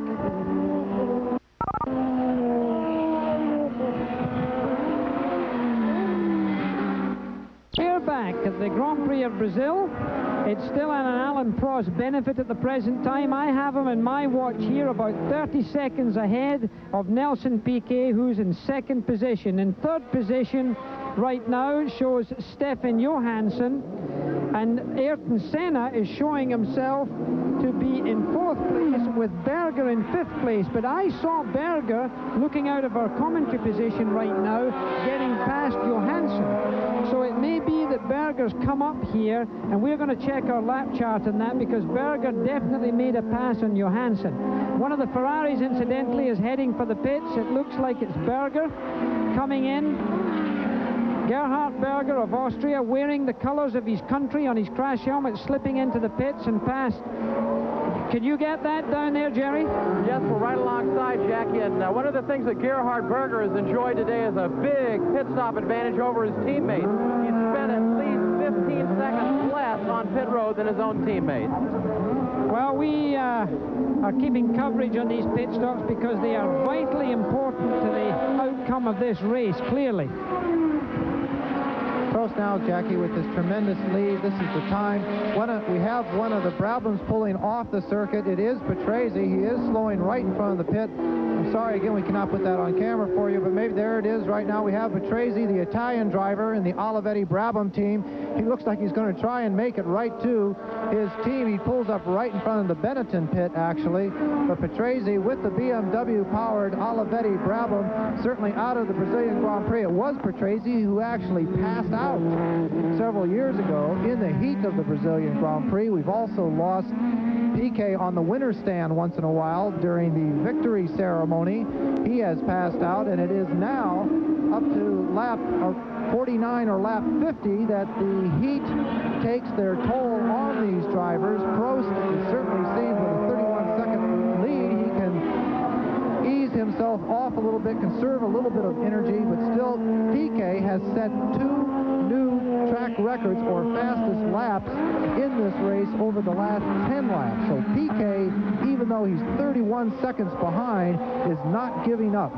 As long as those tires will hold up, he will certainly be just as quick as he has ever been here in Brazil. But now, let's watch the heat, let's watch the fuel. So we only have five cars on the lead lap, and you can see the emergency crews trying to eat the Brabham off the racetrack there. There's so many of them out there, these Brazilian helpers, that they may just eat it away because there's nowhere else to put it. They're trying to push it down the front stretch. It's really quite difficult. They're trying to pull it onto the grass. You're not witnessing this performance, but I think they may well try to carry it over a wall in a moment, if we can perhaps imagine that. It's no joke, of course, and look at this picture you're looking at right now. It's the Honda engineers working. They've got a live transmission of the information coming back to them from the cars of Mansell and Piquet, and that information is being sent to them instantaneously so that they know the mixture level, the turbo boost, the temperatures of the engine, so that they can even adjust them from the pits. And Ayrton Senna's in trouble right in front of the pits. It's not come onto the screen yet, but by Jove it will do because he's Brazilian. And right in front of the pits where Patrese stopped, Ayrton Senna has come to a stop, is getting out of the office. That is the end of the day for Ayrton Senna, and he was up into 4th position. So Ayrton Senna, the Brazilian hero, a very quiet crowd because it's right in front of the main grandstand here. You can see the Lotus mechanics in a dejected fashion because that was their only chance for victory today as a Lotus car.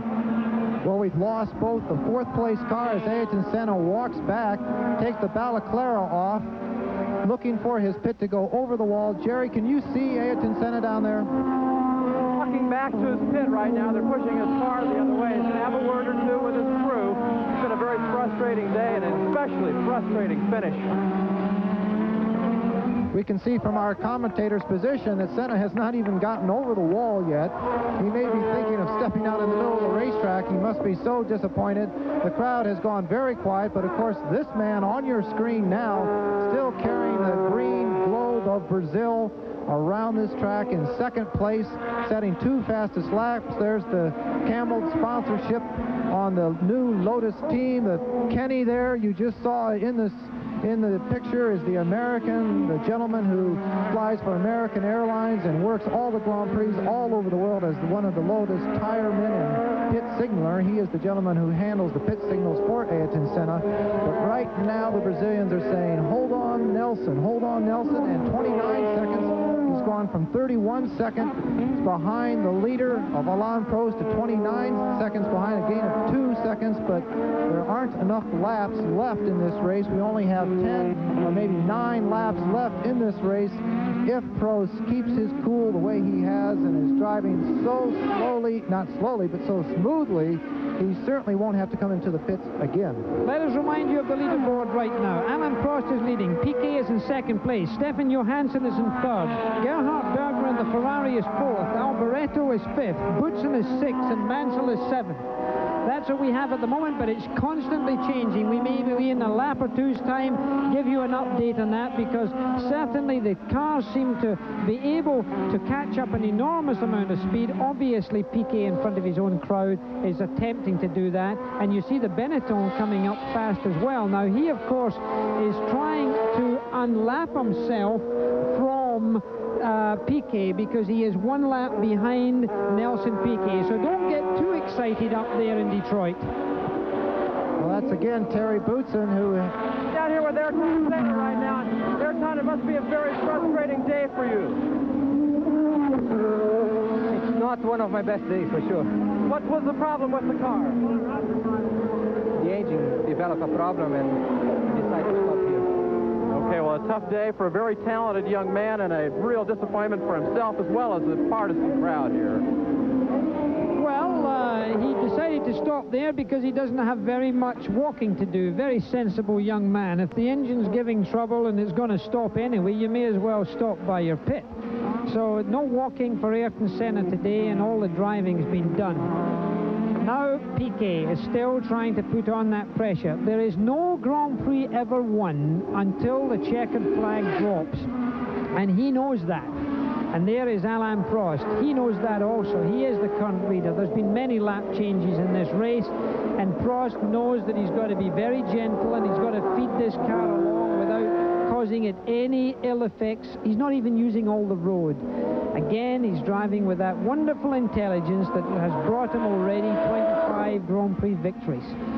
Alain Prost, who's almost not a next-door neighbor, but we live close by each other along the side of the Lake of Geneva. He's a very keen tennis player, and there you see the leaderboard up there. Alain is a fit man, very strong, very fit. It's a prerequisite, really, of Grand Prix racing to be fit. Certainly the drivers keep themselves in great trim. Alain Prost leading the Grand Prix of Brazil, and we'll be back after this.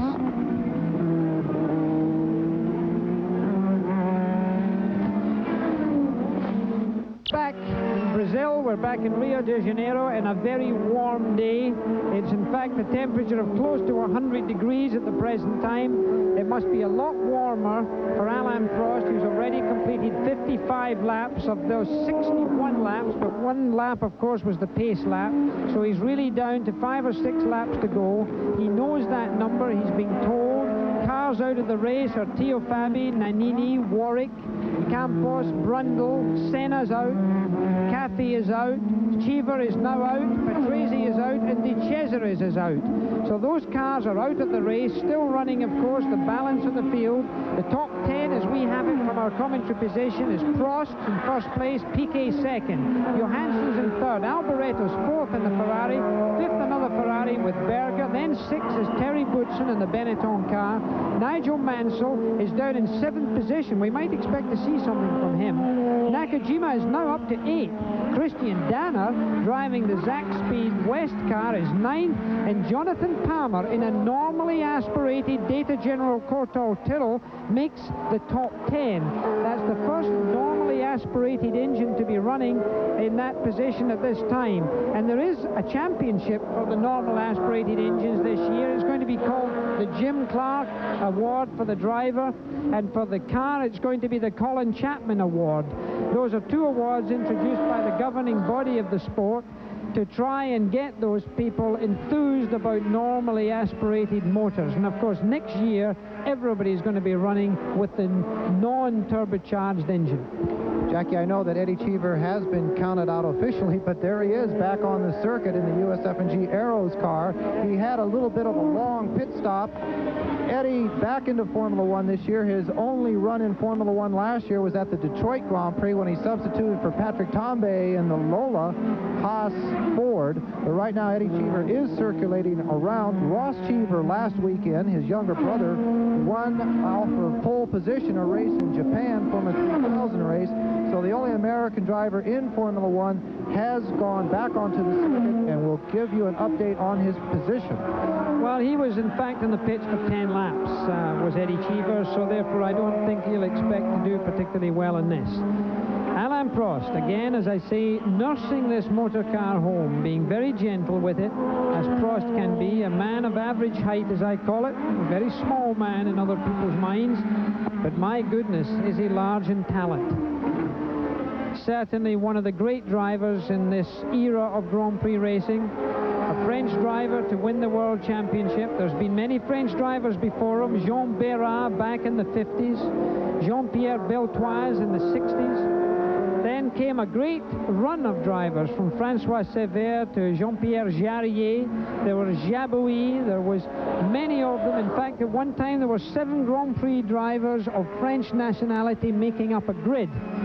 Alain Prost is the one that has certainly brought more honor to the red, white and blue of France, the tricolour, that he's waved proudly as a great ambassador to the country all around the world. He's a spokesman for motor racing. He's just become the president of the Grand Prix Drivers Association that fell asleep for many years and now has been brought back to life. Alain Prost is going to be that man as president. Nelson Piquet, you had a brief shot of there, who's in 2nd position. Prost, of course, he's the current world champion. The year before, he won the world championship in '85, lost it by a single point in '84, and in '83, lost it by a half a point. So Prost, the first French world champion ever, has certainly come and gotten his just deserved the past 2 seasons in '85 and '86. Also, Jackie, the young Lions who have moved around to new teams are doing very well here. We have Stefan Johansson with the McLaren, his first running, he's in the points. Berger with the Ferrari, he's in the points.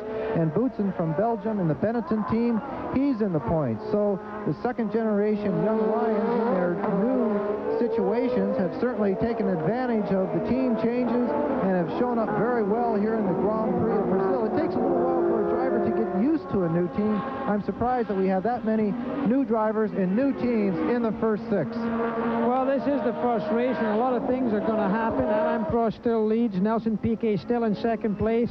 In 3rd place is Stefan Johansson, which of course is very good. And then in 4th place is Alboreto with Berger in the other Ferrari. In 5th place, Terry Boutsen with the Benetton is in 6th place. Nigel Mansell is still in 7th. Nakajima is still in 8th. Christian Danner is up to 9th. Jonathan Palmer is 10th. Philip Streff now is in 11th position.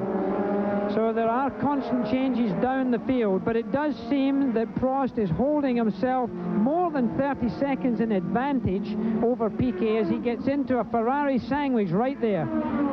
Ferrari sandwich is always a bit of a spicy one, Jackie. No matter what happens, there's a great deal of competition between Ferrari drivers. Prost pulls out. Alboreto says, no, Alain, you're too far in the lead. I don't like to be lapped more than once in a race. Alain Prost doesn't really need to challenge these people. He has to be very careful of back markers, if you can call the Ferrari people back markers here. But Alain Prost now just trying to keep it as smooth as possible. The concentration at this point in the race can even be more difficult than when you're going for a new track record. He cannot let himself relax too much. He has to be still very aware of his car and everyone around him as that aerial is right in the middle of his sight. He does go around. No, he is Alboreto. You know who's next to you there. Please. The other Ferrari comes through on the inside of Gerhard Berger. And Alain Prost is taking it extremely easy in these last 4 laps. You don't think he could have a problem, Jackie. What about fuel? No, I think he, in fact, did not expect the Ferrari to come inside him there. These Ferraris, incidentally, are not in the same lap. In fact, Alboreto is a lap ahead of Berger at this time, so that is not a big concern. Berger would like to unlap himself, obviously, but I think in the spirit of Italian prestige, Alain Prost wants to stay well out of it, just in case he gets involved in a situation that he can avoid. Right now, it's Alboreto who's leading this little number here, and he's still behind Alboreto. Berger is still behind Alboreto, so he's still a lap down on him. He would like to unlap himself, surely. Look at that. Oh, something's happened. Alboreto's car. Now there's Prost staying well out of this. He's going to have to watch it. care for Alan, he could get involved in something that is no part of his, and that is a major issue. Prost is just staying away. He's now recognizing he's got to get past, but he doesn't want anything to fly off of that Ferrari if there is a suspension damage, and it did seem peculiar that there were so many sparks came out of that car. It doesn't look as if there's a flat tire. Normally, with about 14 pounds of pressure in those tires, if a flat tire comes in, sometimes, of course, those sparks can come out of the car because the car's dropped. And it may be a tire that's gone down, but he hasn't chosen to come into the pits. He's continuing around the racetrack, so he must feel reasonably comfortable. But Berger is now unlapping himself. He's unlapped himself from Alboreto. And Alboreto's car is still touching the ground constantly as he goes along the pit straight. You see those sparks coming up in the beginning of the race because of the extra weight of the fuel, and the titanium skid plates underneath the bodywork will drag along the bottom of the car onto the track over the bumpy parts of the circuit. But Alboreto now, there was just a huge flash of sparks. There must be a mechanical problem to cause that type of situation, but he's still out there. He's still going around a little bit more slowly. Well, in all of that excitement, we did not tell you it's only 2 laps to go in this Grand Prix of Brazil. Alain Prost is going for his 26th Grand Prix victory, which will put him above everyone else, including Jim Clark and Fangio, and he's only got a couple more to better my 27. So Alain Prost has driven a masterful race, very smoothly, very intelligently. McLaren and the TAG Porsche engine can count themselves very fortunate indeed to be so well organized this early in the season with a new car. That shows the kind of dedication. It is big money. There's probably $15 million in their racing program for 1987, and that's no small money when you consider that a kart IndyCar program might be costing about $5.5 million with the most expensive team. Here is another $10 million on top of that. But technologically, it's so far advanced. Alain Prost crossing the start-finishing line one more time. Our Olivetti computer says 59 laps, but that is always 1 or possibly 2 laps behind. We were thinking that there was a possibility of him actually taking the checkered on that lap, but here in Brazil they are definitely giving him 1 lap. I think he's going to get the checkered flag on the next lap around. I think you're going to see this checkered flag coming out. The man is standing in front of the barrier. We can see that. Alboreto, incidentally, did not come round. We talked about his car bottoming out. You just saw it parked there on the side of the circuit. And he has stopped. A sad one for Alboreto because he was well placed. He was up into 5th position, so that brings Boutsen up into 5th. And now Alain Prost continuing down the main straight. Alain Prost finding his way around to get this checkered flag. He passes our commentary position. He has half a lap to go as he goes round the long right-hander in 4th gear, steadily in 4th gear. He won't bother passing those slower cars. Oh, he goes over the curb. Naughty Alan. In this last lap, he mounts the curb, probably a little bit thinking of other things. Very slow car coming into the pits is Eddie Cheevers in the Arrow. An engine looks as if it may have blown very close to the end. And look at this little wrestle in front of Prost. Nakajima doesn't want to give up on the last lap.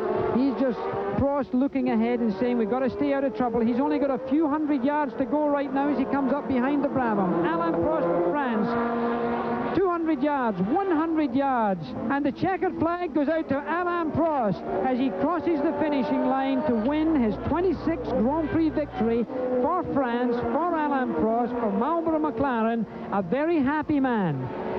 Wonderful performance by Alain Prost. Nelson Piquet and the press and everybody are crossing the racetrack without this race being finished. There's a lot of people right on the racetrack right now. Nelson Piquet has still not come in. Neither, of course, has any of the other finishers. We're waiting for Piquet as he comes round the final corner. Alain Prost waving to the crowd. Alain Prost is waiting. And now there is Nelson Piquet taking the checkered flag, and the Brazilian crowd go mad. They're waving their flags in their arms and they're clapping. Nice shot of Nelson Piquet there. Well, he did the second best thing he could have done today, finishing second. But also, coming across right now, Stefan Johansson, his first time in the McLaren, coming in third. So the first three, Prost, Piquet, Johansson. Jerry Garrett has Crichton Brown of the McLaren team in the pits. Well, Crichton Brown being congratulated by Joe Ramirez, the team manager. Crichton, you fellows have certainly done your homework over the winter. It's obvious from this race. Well, we're very happy to have got both cars home so well up the field, and for Alan to have won yet another Grand Prix, and I just hope that this is going to be perhaps the pattern for the rest of the year. It's been so calm, cool, collected, everybody's doing their job, just like a perfectly choreographed dance, as we said earlier. Well, it's the only way you win in motor racing is to keep it cool and try and keep the job on the, going along the way it should be. Did you set up with the idea that the race is the important thing, that the qualifying is not that important in this race? This is the consistent strategy which we've followed for the last 4 years, and I just think this proves perhaps that it's the right strategy. Certainly does. Thank you, Crichton, and congratulations. Well, there you hear a very cool, calm and collected Brit. The British mentality not to get excited, as of course that team get first and third place. Crichton Brown also has the largest pig farm in Brazil, Jackie Stewart. So yes, he is a Brit, but he spends most of his time outside of England. Look at those photographers right in the middle of the track as Alain Prost comes in from our helicopter shot here. Let me run down the top 10 for you. Alain Prost wins the Grand Prix of Brazil. Nelson Piquet is second. Stefan Johansson and the other Marlboro McLaren is third. Berger in the Ferrari, his first race from Ferrari, finishes in fourth position. Remember, Alboreto dropped out with about 2 laps to go. Terry Boutsen with a Ford engine Benetton car picks up World Championship points, 2 of them for finishing fifth. Nigel Mansell, he finishes sixth. Alboreto officially, we think, finishes seventh, although out of the World Championships points. Nakajima is eighth. Jonathan Palmer, Christian Danner is 9th, and Jonathan Palmer is 10th, as Nelson Piquet drives slowly in to the pit area, and he's coming in to take this second place. Stefan Johansson's behind him. Tremendously excited crowd here in Brazil. We'll come back to you with more information after this.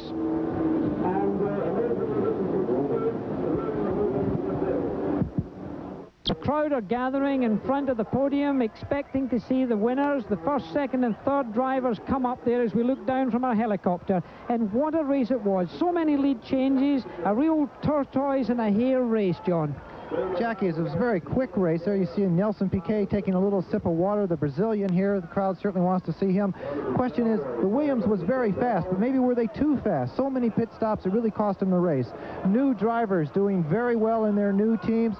3 new driver combinations in the first 6, and Alain Prost still on the top, still with McLaren. His victory here in Brazil shows that McLaren is still the force in Formula One through the race distance. Well, Mansell Rogier, the man who owns McLaren right now, he's down here, and he must be a happy man, first and third. Let's look at the top 10 here. We'll give you the top 6 showing, and that is fact. Alain Prost winning the Grand Prix of Brazil. Nelson Piquet of Brazil finishing second. Stefan Johansson driving the Marlboro McLaren from Sweden is third. Fourth is Gerhard Berger from Austria driving a Ferrari. Fifth is Terry Boutsen driving the Ford-engined Benetton car in the World Championship points. Also Nigel Mansell from Britain picking up 1 championship point. Then Nakajima comes 7th. Alboreto finished 8th. 9th was Christian Danner of Germany. 10th, Dr. Jonathan Palmer from Britain. Philip Streff was 11th in a normally aspirated engine, as also was Palmer's. The Data General Tyrrells finishing 10th and 11th. And then Fabra was 12th. Frank Williams came to see his cars win. It's almost just over a year since Frank Williams had his accident, which paralyzed him almost totally. He's a brave man. He's come to this particular race. He saw his car finishing second. So the Grand Prix of Brazil has been brought to you by BF Goodrich TA Radios. They make your car perform. By Mobil 1 Synthetic Motor Oil. Mobil 1 protects your engine better than any conventional motor oil. And by Acura Legend and Integra. Precision crafted automobiles. Exclusively at your Acura dealer. This is Jackie Stewart along with John Bisignano and Jerry down the pits. Jerry, thank you for the wonderful work that you did with us today. You got all of the information here in ESPN. We've brought you the first of this World Championship Series that will take us all the way around the world. Our next Grand Prix coverage will come from Imola, the Grand Prix of San Marino on the 3rd of April. Alain Prost holds high a rather crude trophy from the Grand Prix of Brazil. We're happy to be with you.